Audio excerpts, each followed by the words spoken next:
Quiero continuar hablando con ustedes acerca de los 7 últimos días de nuestro Señor Jesucristo aquí en la tierra, la última semana que pasó en su forma humana aquí en la tierra. La semana pasada hablé con ustedes acerca del domingo, lunes y martes, ¿verdad? Domingo ocurrió la entrada que conocemos todos como la entrada triunfal, el día de Palmas, y donde Jesucristo entra en un pollino de asna o en un burrito a Jerusalén, y la gente empieza a gritar Hosana y a ponerle palmas y ramas a su paso, tiraban sacos, mancos. Jesucristo entró a Jerusalén un día domingo y después salió. Fue todo lo que hizo ese domingo, no hizo nada más. Pero al siguiente día, que fue el lunes, Jesucristo regresa.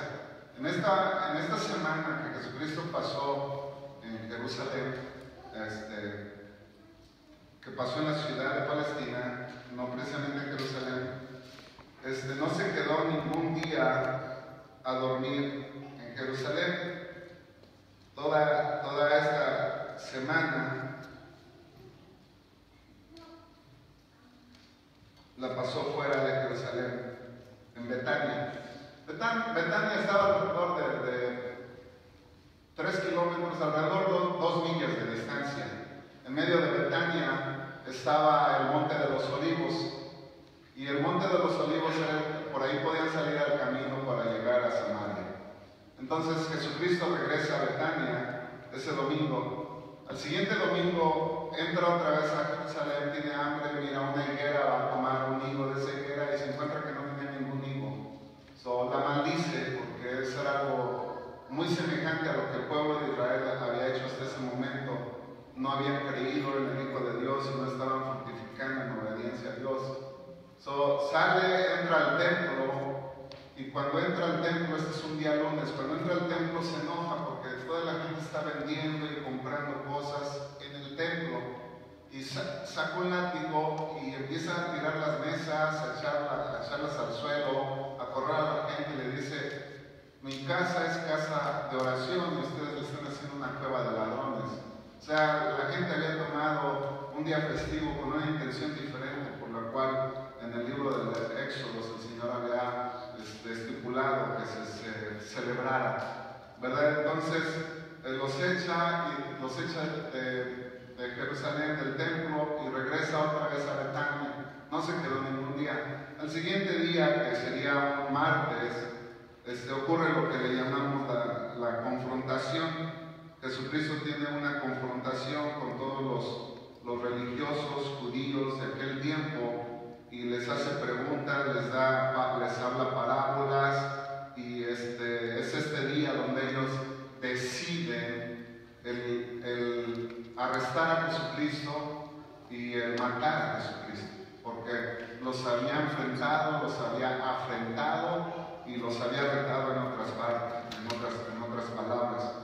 Entonces este mismo día martes ellos deciden prender a Jesucristo, capturarlo, hicieron un consejo para agarrarlo con engaños y matarlo.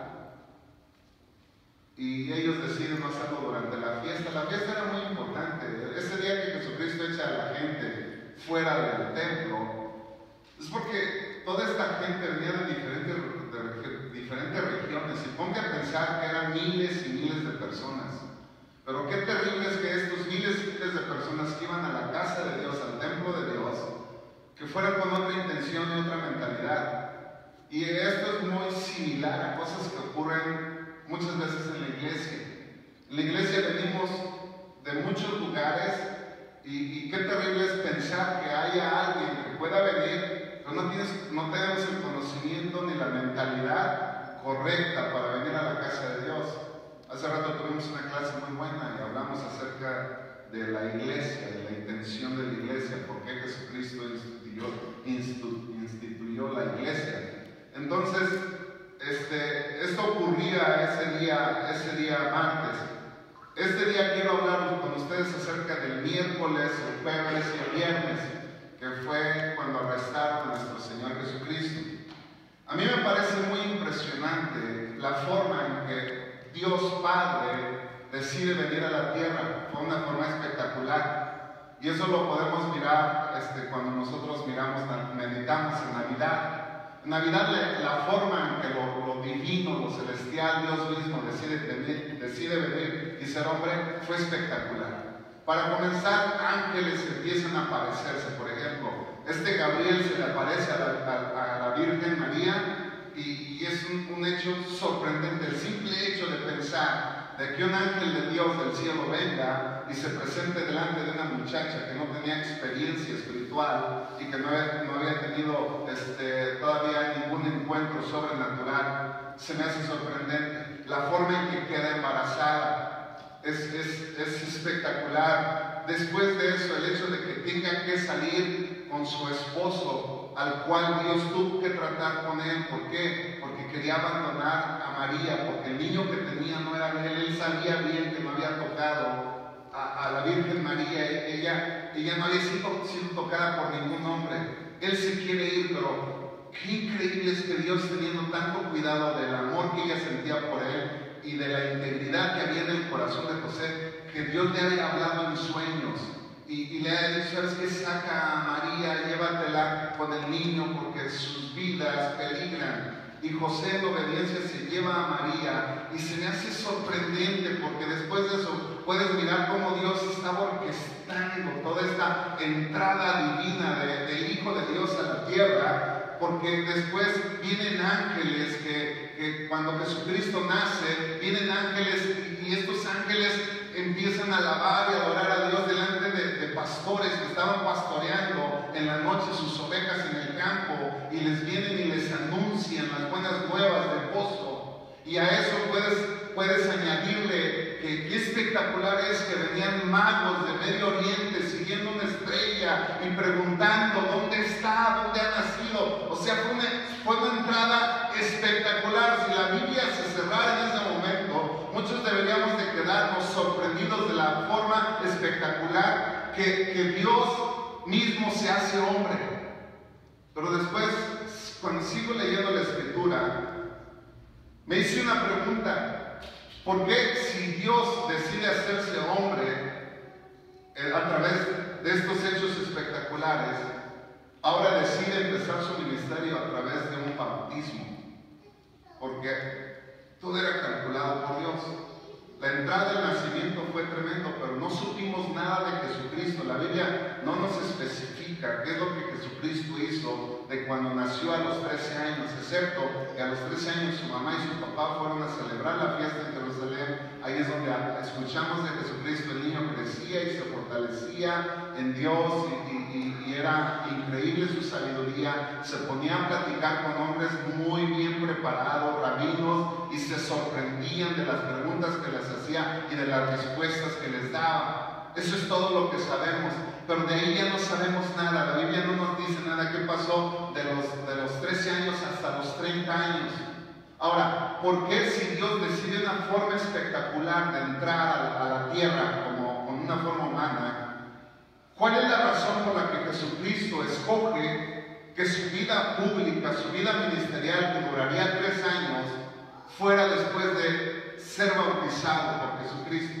Si su vida natural es espectacular, su vida o su entrada ministerial tiene que tener una importancia increíble. ¿Por qué es espectacular? Porque son estos 3 años que son años de enseñanzas, de ejemplos, de parábolas, de recordar la Escritura, de profecías cumplidas. Son estos 3 años los que le están dando vida y le están dando una mayor validez a la entrada que hizo al mundo. Pero ¿por qué? Porque el mismo Dios que un día caminaría sobre el agua, ¿por qué permite que lo sumerjan bajo el agua? Y yo encuentro que esa entrada es igual de importante, es igual de espectacular. ¿Por qué Dios decide entrar a nuestra vida y mostrarnos a través de bautizarse que su vida iba a ser diferente después del bautismo? Antes del bautismo, Jesucristo era el hijo del carpintero. Después del bautismo, Jesucristo se abre el cielo, se oye una voz que dice: este es mi Hijo amado, en el cual yo tengo complacencia, yo me complazco en él. Y yo creo que lo que pasa es que Jesucristo en esos 3 años que iba a pasar ministrando, 3 años de ministerio, decide entrar a través del bautismo para honrar el quebrantamiento del silencio de Dios, que durante 400 años Dios no hablaba.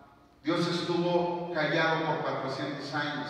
Si ustedes abren su Biblia, van a encontrar que la Biblia en el Antiguo Testamento termina en el libro de Malaquías. Después van a encontrar una hojita blanca y después comienza Mateo, de Mateo en adelante. Aunque para su conocimiento, nada más como pura información, los evangelios se escribieron después de que se escribieron las epístolas de los apóstoles. Primero escribieron las epístolas y después que se escribieron las epístolas aparecieron los escritos de los evangelios. Pero todo esto fue concertado, todo esto fue orquestado por Dios. Y hay una importancia de comprender estos últimos 7 días de Jesucristo, porque durante esa hojita blanca de Malaquías a Mateo hubo 400 años de silencio. Dios no hablaba, o sea, no había profetas que estaban profetizando, no había nadie que estaba hablando de parte de Dios, había un silencio. Pero cuando viene Juan el Bautista, empieza a romper ese silencio, empieza a validar otra vez el espíritu profético sobre esta región de Medio Oriente, empieza a declarar el camino del Señor nuevamente, y después la voz de Dios era necesaria que el hombre supiera que ahora Dios iba a estar hablando nuevamente al hombre. Por eso a todos los que estaban alrededor escucharon la voz del cielo que decía: este es mi Hijo amado, en el cual yo tengo complacencia. Una nueva etapa de relación del Padre con nosotros los seres humanos comenzaba en ese momento, y Jesucristo venía a testificar de quién era el Padre. Por eso Jesucristo decía: el que ha mirado al Padre me ha mirado a mí. Era imposible, los hombres del Antiguo Testamento no llegaron a conocer al Padre, pero lo miraban solamente. El único que pudo mirarlo fue Moisés. Pero ahora nosotros podíamos mirar al Padre. Le preguntan a Jesucristo: pues muéstranos al Padre. Y Jesucristo les dice: pues el que me ha mirado a mí, ese visto al Padre. El que se acerca a mí es como que te acercas al Padre. Si tienes una relación conmigo, es como si la tienes con el Padre. Por eso se oye esa voz que dice del cielo: este es mi Hijo amado, en él tengo complacencia. Ahora, todo lo que Jesucristo pasó en esta semana fue calculado por Dios. La vida de Jesucristo nadie se le estaba quitando, nadie lo estaba robando, ni nadie lo estaba obligando a entregar su vida en sacrificio por nuestros pecados. Jesucristo, por ejemplo, dice en el libro de Filipenses, capítulo 2, voy a leer de los versos 5, 6, 7 y 8.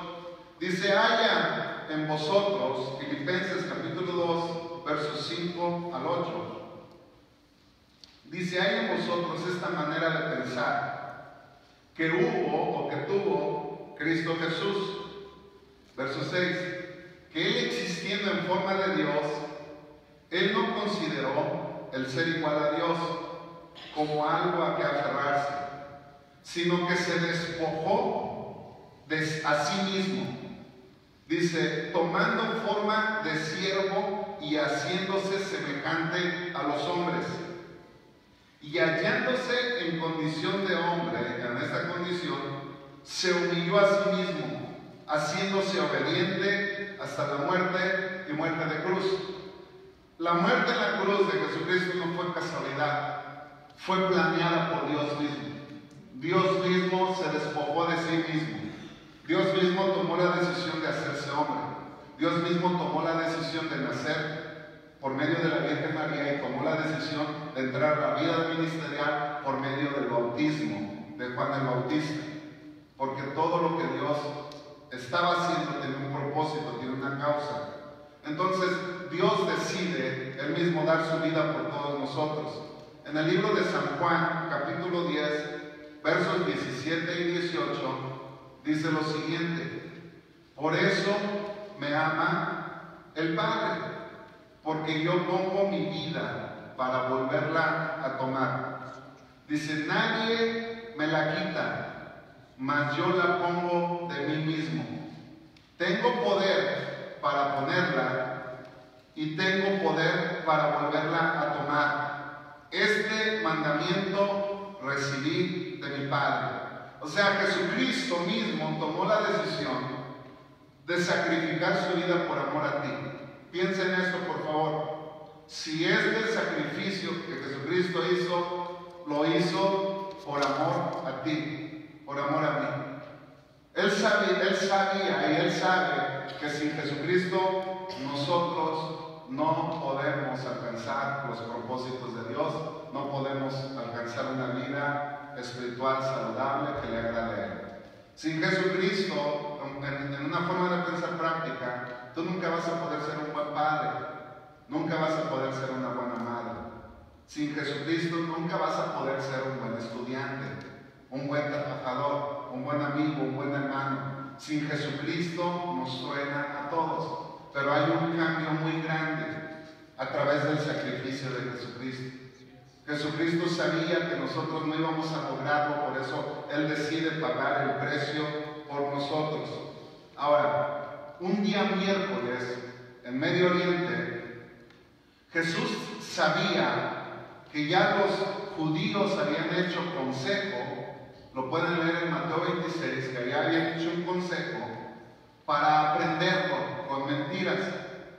Ese día Jesucristo decide permanecer en Betania un miércoles. Y el miércoles no hubo mucha actividad en la vida de Jesucristo, excepto que ese miércoles Él decide quedarse o descansar o visitar a un amigo que tenía. Este amigo había sido un hombre leproso y él decide visitar su casa. Este leproso se llamaba Simón. Jesucristo lo sanó. Va a la casa de Simón el leproso y está alrededor de mucha gente. Y cuando está este miércoles alrededor de toda esta gente, entra una mujer probablemente vestida provocativamente, que llevaba en sus manos un taco de alabastro. Y entra a aquel cuarto donde había una indiferencia increíble. Los hombres se habían acomodado alrededor del lugar donde estaban. Y entra esta mujer que no había sido invitada, agarra el tarro de alabastro, lo rompe y empieza a ungir a Jesucristo desde su cabeza. Se tira a sus pies y esta mujer comienza a llorar. Sus lágrimas de esta mujer empiezan a mojar los pies de Jesucristo y con su cabello largo que traía empieza a secar los pies de nuestro Señor.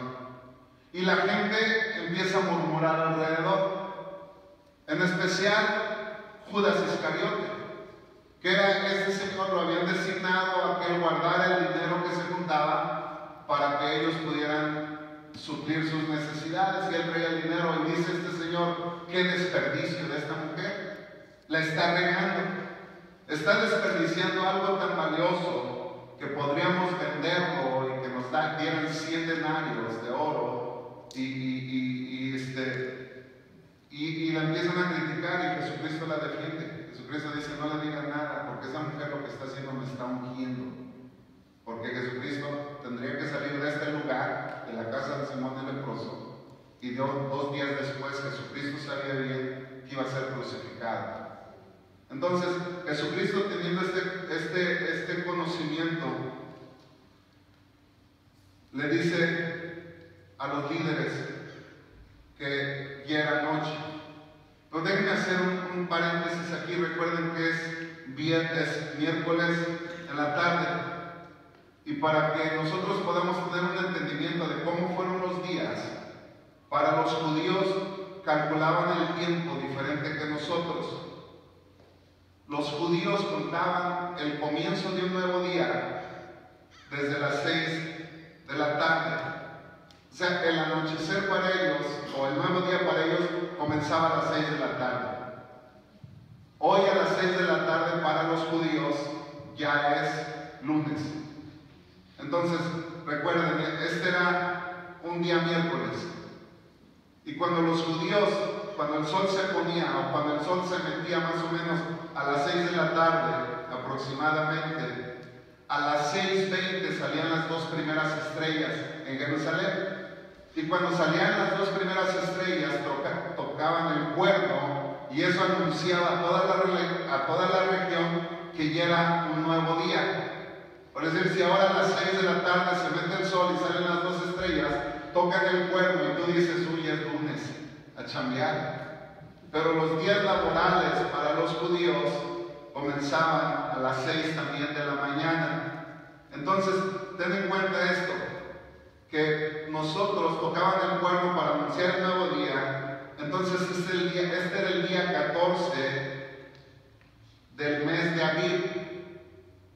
Y yo quiero que ustedes comprendan esto, porque nos va a ayudar mucho para terminar bien esta enseñanza. Para nosotros el día termina cuando en la noche, ¿verdad? Y comienza mañana en la mañana. Para los judíos no, ellos tenían otro rollo, ellos pensaban de forma diferente. Ellos, su día comienza a las 6. Es muy probable que los discípulos de Jesucristo, al anochecer del miércoles, cuando sonó el cuerno, debían de prepararse para el siguiente día. Y es muy probable que cuando suene el cuerno a las 6 de la tarde, ellos le preguntaron a Jesucristo, ya se va a llegar el día de la fiesta, ¿dónde es donde nosotros vamos a comer la Pascua? Lo pueden leer en Mateo 26, 17. Y ellos, conociendo que era demasiado peligroso para Jesucristo entrar en ese tiempo a Jerusalén. ¿Y saben por qué? Porque los judíos ya habían hecho un consejo para prenderlo antes del día de la fiesta, para que no se hiciera un escándalo grande. Están el miércoles a las 6 de la tarde preguntándole, ¿dónde vamos a pasar la cena? Y ese mismo miércoles Jesucristo los envía a estos chavos y les dice, vayan a cierto lugar, y le preguntan a este hombre, el Señor está preparado para la cena y Él les va a dejar entrar. Y dicho y hecho, ellos van a este hombre, les instruye a sus discípulos de entrar a la ciudad, encuentran al hombre que tenía el aposento listo para ellos para guardar la Pascua. Y aquel día de la Pascua era el día 14. En ese día el cordero no tenía que sacrificarse todavía. Entonces el cordero se sacrificaba hasta la siguiente tarde. No quisiera hacernos bola. Ellos, Jesucristo, el miércoles en la tarde los manda a Jerusalén a buscar el aposento donde iban a pasar la Pascua. La Pascua la tenían que celebrar hasta el siguiente día, alrededor de las 3 de la tarde. Pero Jesucristo no podía esperar, sino que los envía, y en esa misma tarde tenían que preparar la Pascua. Y es por eso que no tenían cordero ellos, no habían escogido un cordero. Sí, y me imagino que es por esta razón que cuando están celebrando la Pascua, Jesucristo dice, he aquí mi carne y he aquí mi sangre. Es la sangre del nuevo pacto. Él se presenta, en pocas palabras, como el cordero que se iba a inmolar. Entonces, el cordero no debía sacrificarse hasta por la tarde y comerse por la noche del día 15 de Aviv, que era en el calendario judío. Entonces, Jesús había enviado primero a sus discípulos para que prepararan la Pascua en el aposento que estaba listo, en el cual los preparativos para la Pascua no lo tomaron, pero no llevaron mucho tiempo. Ahora, fíjense esto que es, para que no me haga yo también bolas con esto de los tiempos. Jesucristo, ese mismo miércoles en la tarde, entra al lugar donde ya estaba preparada la Pascua, pero entra a escondidas, no podía dejarse ver por los judíos porque lo hubieran atrapado, y si lo atrapan no se hubieran cumplido los tiempos exactos que Jesucristo tenía que cumplir para que se cumpliera todo lo dicho en el libro de los Éxodos.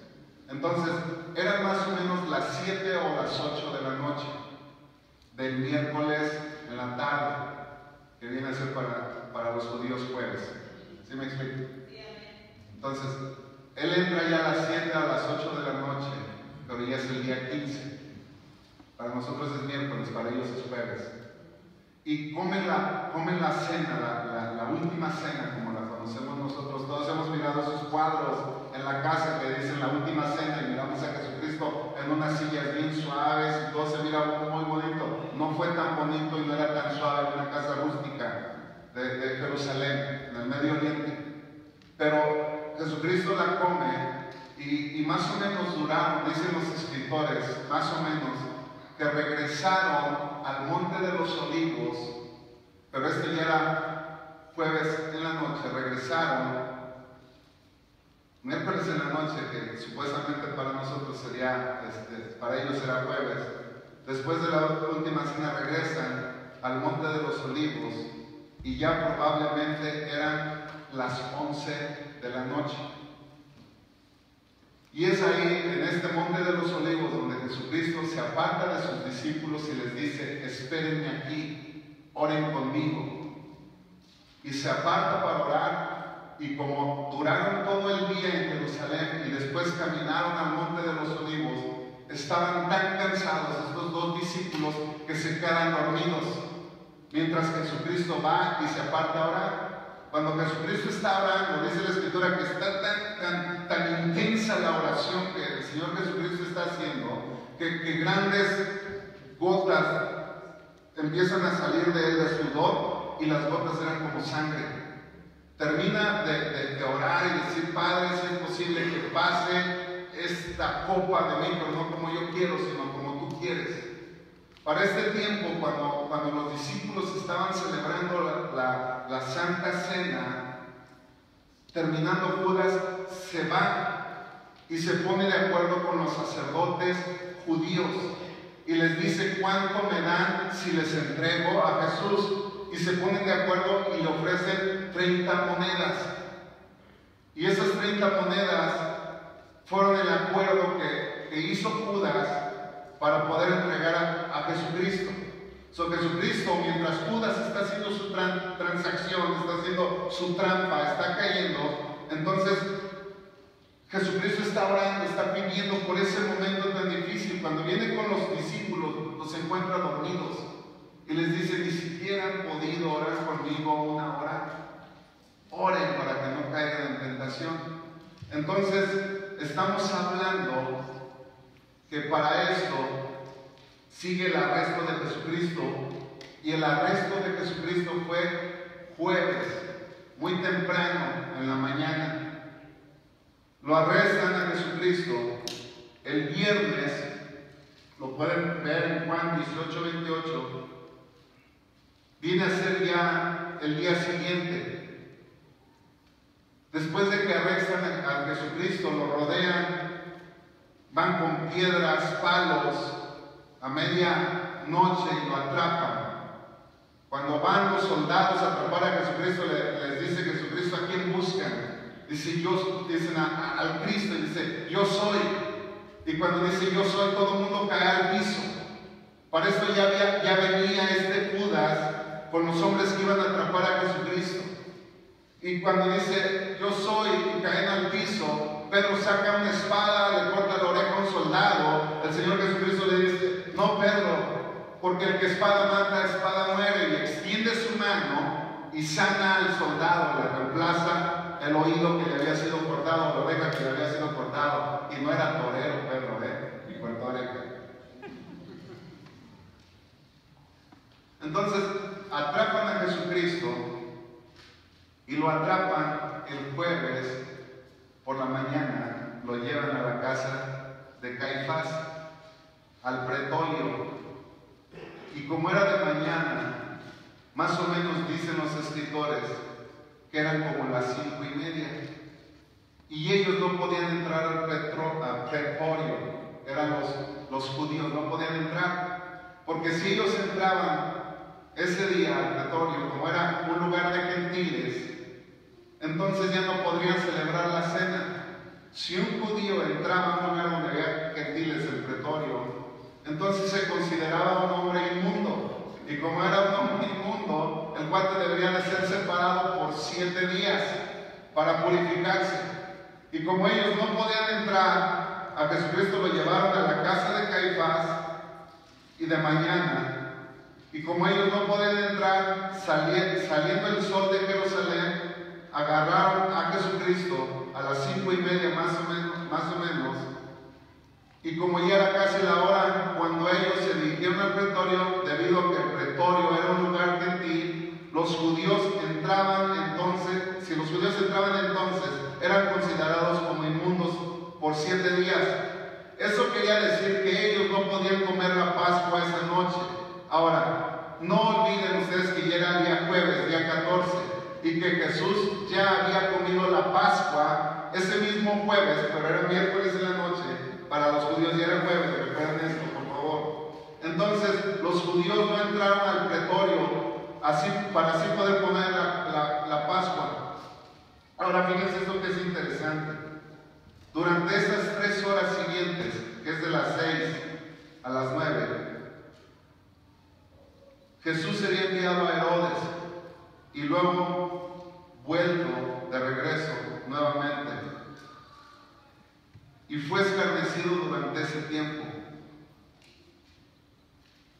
Luego, por último, fue puesto en la cruz. Ahora, déjenme explicarles esto. El día laboral para un judío comenzaba a las 6 de la mañana, porque había 2 tardes para los judíos. Comenzaba a las 6 de la mañana hasta las 12 del mediodía. De las 12 del mediodía paraban sus labores y después comenzaban a las 3 de la tarde otra vez, de las 3 a las 6. Cuando la Escritura habla de inmolar a Jesucristo, el Cordero Pascual, entre las 2 tardes, habla de que de las 6 a las 12 es una tarde y de las 3 a las 6 de la tarde es otra tarde. Inmolar a Jesucristo entre las 2 tardes será sacrificarlo en ese tiempo, ¿sí? Entonces, cuando el judío comenzaba su jornada laboral, tenía que parar a las 12. Y la razón que paraban es que era un calor tremendo en aquel lugar, que no podían trabajar. Los judíos descansaban 3 horas del día por causa de la calor.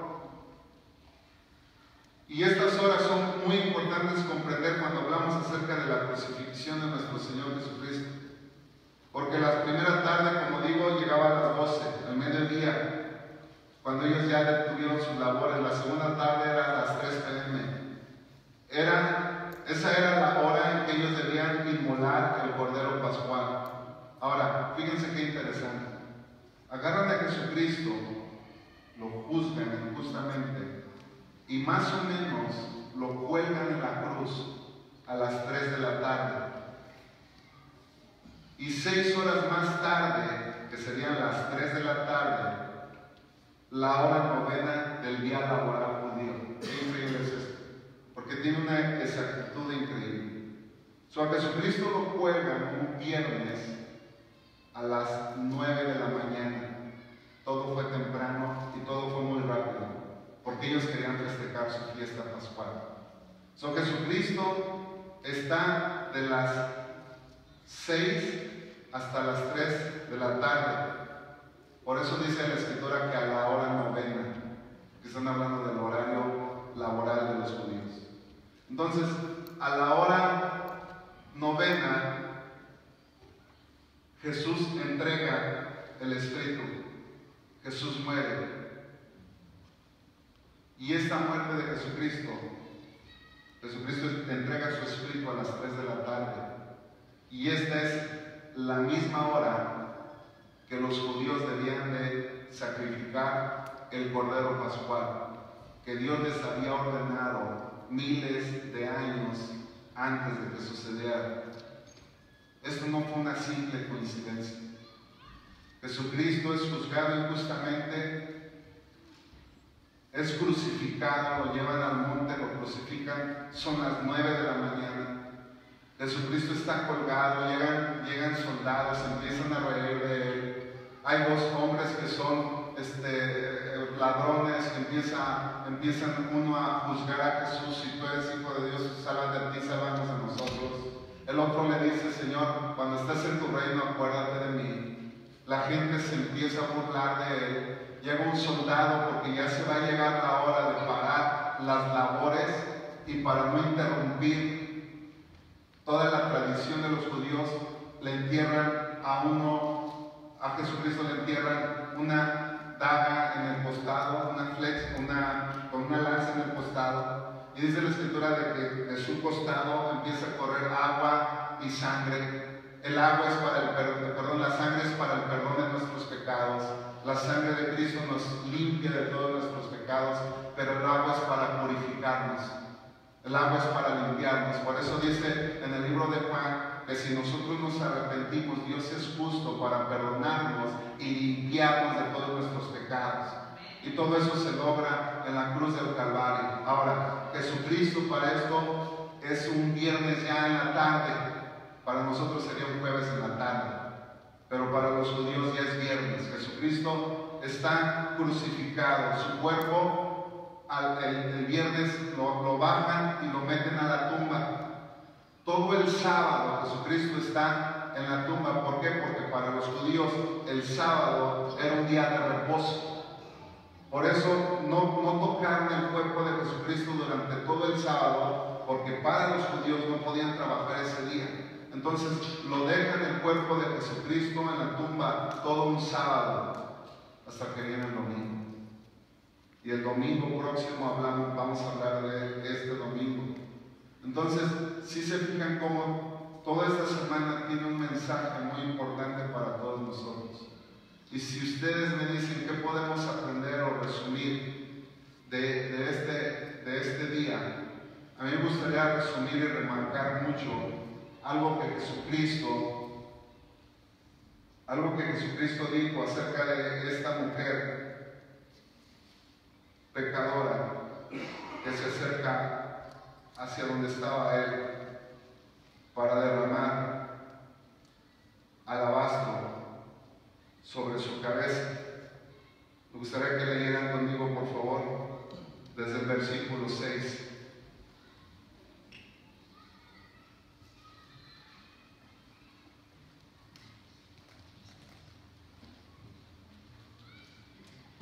Dice: Jesús estaba en Betania, en la casa de Simón el leproso.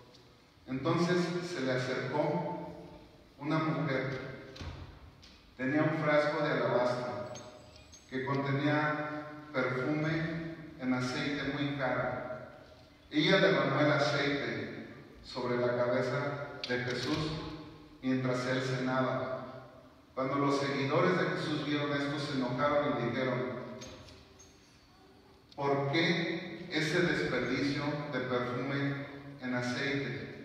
Lo podríamos haber vendido a muy buen precio y haber dado el dinero a los pobres. Jesús sabía lo que estaban diciendo y les preguntó: ¿por qué la molestan? Ella ha hecho algo maravilloso para mí. Dice: siempre tendrán a los pobres con ustedes, pero no siempre me tendrán a mí. Cuando ella derramó el perfume de aceite sobre mi cuerpo, lo hizo en preparación para mi entierro. Y les digo la verdad, en cualquier parte del mundo donde se anuncie esta buena noticia, se contará lo que también ella ha hecho para que la gente la recuerde.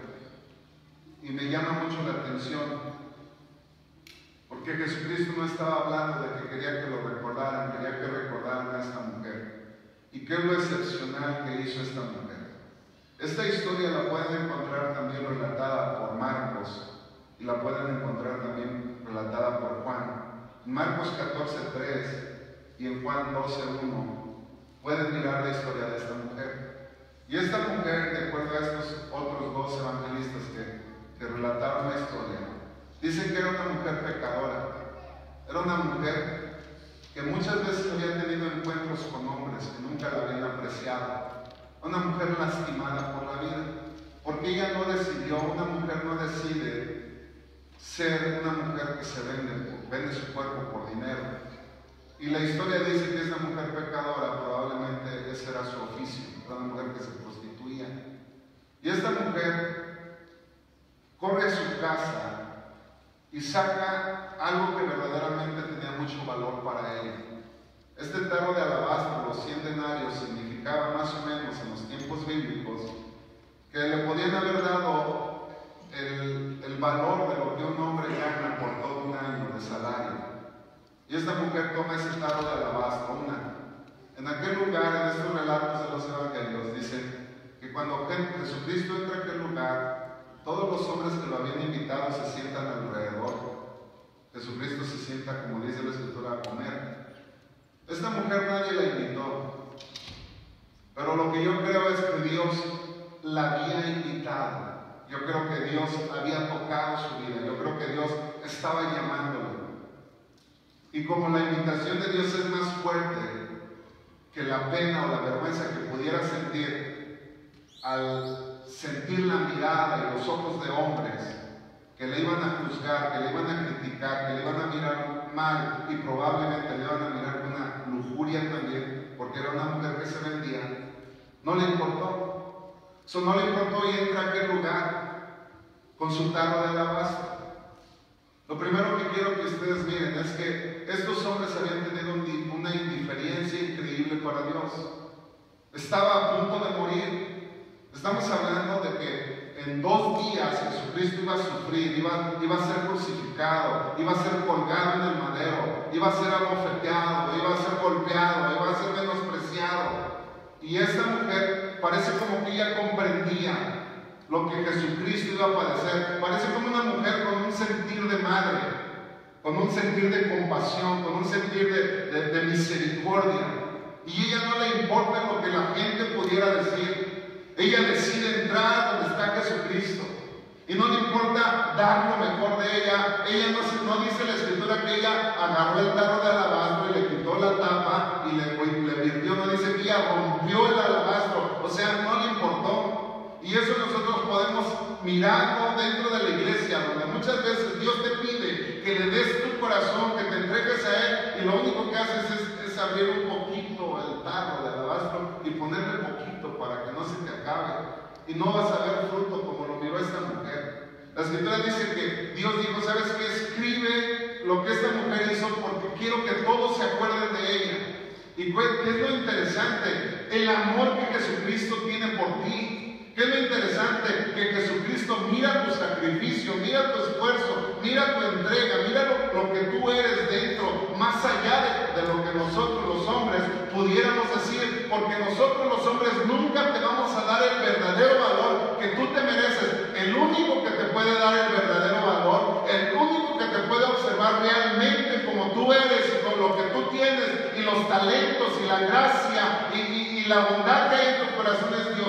Él es el único que puede mirar lo profundo de tu corazón. Y Jesucristo miró la profundidad del corazón de esta mujer y dice, yo quiero que se acuerden lo que esta mujer ha hecho. ¿Por qué? Porque quiero que ella sea la punta de lanza, que ustedes comprendan mi gran amor por ustedes y puedan tener esa entrega hacia mí. Entonces, esta enseñanza a mí me llama mucho la atención, porque una mujer que rompe el silencio, una mujer, la adoración de esta mujer rompió la indiferencia que había en aquel lugar. La empiezan a observar a ella y dicen, wow, qué tremendo, ¿no? ¿Por qué hace ese desperdicio? Y yo creo que Jesucristo se miró tan agradado que dice, ¿sabes qué? No la molesta. Ahora, yo quiero que recuerden eso, todo este sacrificio de nuestro Señor Jesucristo y lo que estamos celebrando fue un hecho planeado por Dios. Y lo podemos mirar, ¿se puedes poner Juan 3:16 por favor? Y lo podemos mirar muy claramente en el libro de San Juan, en el capítulo 3, en el verso 16. Que Dios amó al mundo. ¿Quién es el mundo? Tú eres el mundo. Tu mamá es el mundo, tu hermano es el mundo, tus hijos son el mundo. So Dios de antemano te amaba tanto que decide entregar a su único hijo. Lo entrega por ti. Para que todo aquel que en él cree no se pierda, mas tenga vida eterna. Yo no sé por qué situación has pasado. No sé cuál ha sido tu sufrimiento, tu padecimiento, Pero lo que sí sé es que este próximo domingo nosotros celebramos no solamente la muerte de Jesucristo, pero celebramos la resurrección. Porque su muerte fue solamente un método que Jesucristo entró para poder acercarse a tu vida. Su resurrección demuestra que Jesucristo es Dios. Porque ahora está sentado a la diestra del Padre y está gobernando con poder y con autoridad. Que todo este padecimiento momentáneo los llevó a sentarse a la diestra del Padre. Yo quiero que miren con esta escritura termino. Voy a leer nuevamente Filipenses. Dice así: hay en vosotros esta manera de pensar que hubo también en Cristo Jesús, que existiendo en forma de Dios, Él no consideró ser igual a Dios como algo a que se iba a aferrar, sino que se despojó a sí mismo, tomando forma de siervo y haciéndose semejante a los hombres, y hallándose en condición de hombre, se humilló a sí mismo, haciéndose obediente hasta la muerte y muerte de cruz. Y luego dice esto: por lo cual también Dios lo exaltó hasta lo sumo y le otorgó el nombre que es sobre todo nombre, para que en el nombre de Jesús se doble toda rodilla, de los que están en el cielo, de los que están en la tierra y debajo de la tierra, y que toda lengua confiese, para gloria de Dios Padre, que Jesucristo es el Señor. De modo que, amados míos, así como han obedecido siempre, no solo cuando yo estaba presente, sino ahora mismo, en mi ausencia, ocúpense en su salvación con mucho temor y con temblor, porque Dios es el que produce en ustedes tanto el querer como el hacer para cumplir su voluntad. Dios se hizo hombre y llegó a la muerte, y muerte de cruz, para darnos un camino para poder llegar al Padre. A pedir que se pongan de pie, por favor.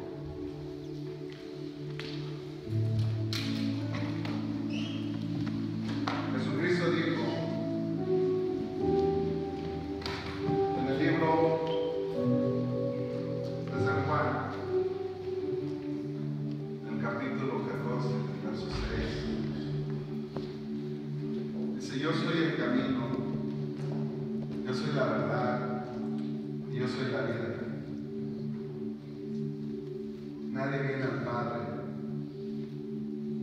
si no es a través de mí. Y hay una forma de acercarte a Dios únicamente, y es a través de pedirle con tu boca a Jesucristo que venga a tu corazón y que sea Señor, que sea Dios en tu vida.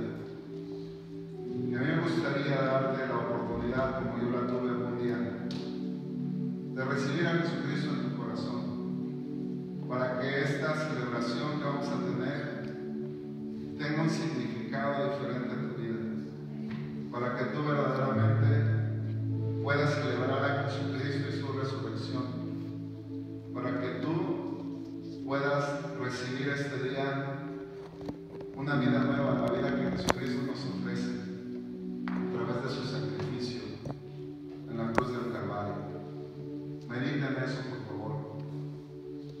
¿Te gustaría recibir al Señor Jesucristo en tu corazón esta tarde? ¿Te gustaría pedirle que venga a tu vida y que la intención de su sacrificio en la cruz del Calvario se cumpla en ti?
si hay alguien aquí que le gustaría recibir al Señor Jesucristo como su Señor, como su Salvador, voy a pedir que levantes tu mano derecha conmigo, por favor, para decirle a Jesús: ven Jesús a mi corazón.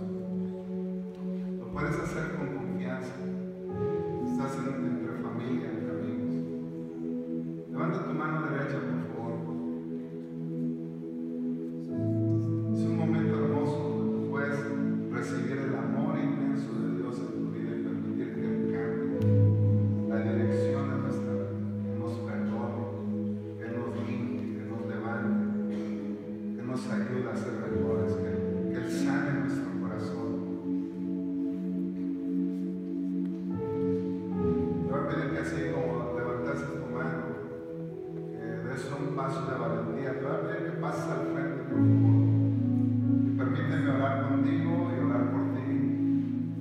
Puedes hacerlo como en familia. Todos nosotros lo hemos hecho en alguna vez en nuestra vida y ha sido hermoso. Te voy a pedir, pasa al frente, por favor, no tengas pena.